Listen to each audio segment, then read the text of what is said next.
பிரபலமான ஒரு தலைவராக ரஜினிகாந்த் அவர்கள் வரணும்னு நினைச்சார். அரசியலுக்கு வந்து சிஸ்டத்தை மாற்றணும் எல்லாம் பண்ணணும்னு நினைச்சார். ஆனால் இதே திமுக குடும்பம் பல மிரட்டல்களை கொடுத்து அவரை அரசியல் கட்சி வர விடாம பார்த்துக்கிட்டாங்க. இன்னைக்கு என்ன ஆனார்? அவரு கடைசியில் ரெட் ஜெயின் பிக்சர்லயே நடிக்க போயிட்டார். என்ன தலைவர் இதெல்லாம்? இனிமே ஏதாவது ரஜினி ரசிகை அவன் குடும்பம் ஓட்டு போடுவாங்களே, வீட்டு பக்கம் போகணுமே. அது நீ போ, ரஜினி ரசிகர் வீட்டு பக்கம் போ. என்ன மிரட்டலுக்கு பயப்படுறாரா ரஜினி? ஒருத்தர் ஒரு நடிகர் அக்கல்ல கை விட்டு நோண்டிந்தார். அம்மா தாயே பயந்துட்டம்மா என்னை மஞ்சிருமான்னு யாரோ ஒருத்தர், ஞாபகத்தை தலைவா யாருன்னு யாரோ ஒருத்தர், அந்த மாதிரி ஆளெல்லாம் வச்சுன்னு நீங்கள் பேச்சை பார்த்தது இல்லையா? மேடையில் அடிச்சுன்னு இருக்கணும் என் தலைவன். மேடையிலே ஜெயலலிதா மேடையில் இருக்கும்போதே அடித்து பேசினவன்.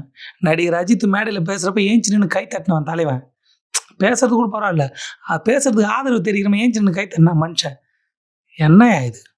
ஒரிஜினல் வீரன் அந்த ஆள், வீரன் உண்மையா.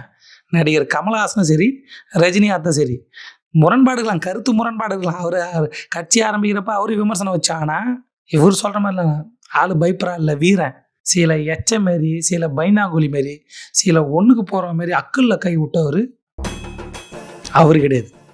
பேசக்கூடாது. தலைவா நீ என் தலைவனாக இருக்கலாம், ஆனால் உனக்கே தலைவன் என் தலைவன். பேசக்கூடாது, தப்பு. அவருக்கு அரசியலுக்கு சம்மந்தம் இல்லை. அவர் படம் நடிச்சுன்னுக்கிறாரு, அவர் வேலையை அவர் பார்க்குறாரு. அவர் ரசிகரை வந்து சுரண்டக்கூடாது தலைவா. இன்னும் இருக்கிறாங்க ஓட்டு போடுவாங்க. பேசக்கூடாது. யாரை பேசலாம்? ஒரு கொஞ்சம் கூட மனசாட்சி வேணாமா? ஒரு தைரியமான வீரன் மற்றவனை பார்த்து நீ வீரனான்னு கேட்கலாம். தைரியமே இல்லாமல் வீட்டுக்குள்ளேயே பூந்துங்கன்னு அக்குள்ள கை விட்டுன்னு அப்படி ஒருத்தன் வாழறவன் இன்னொருத்தரை பார்த்து வீரனான்னு கேட்கலாமா? யாரையோ சொல்கிறேன், என்னப்பா இப்படி பேசுகிறேன்னா, நான் பேசலை, என்னை ஒருத்தன் பேச வச்சான்.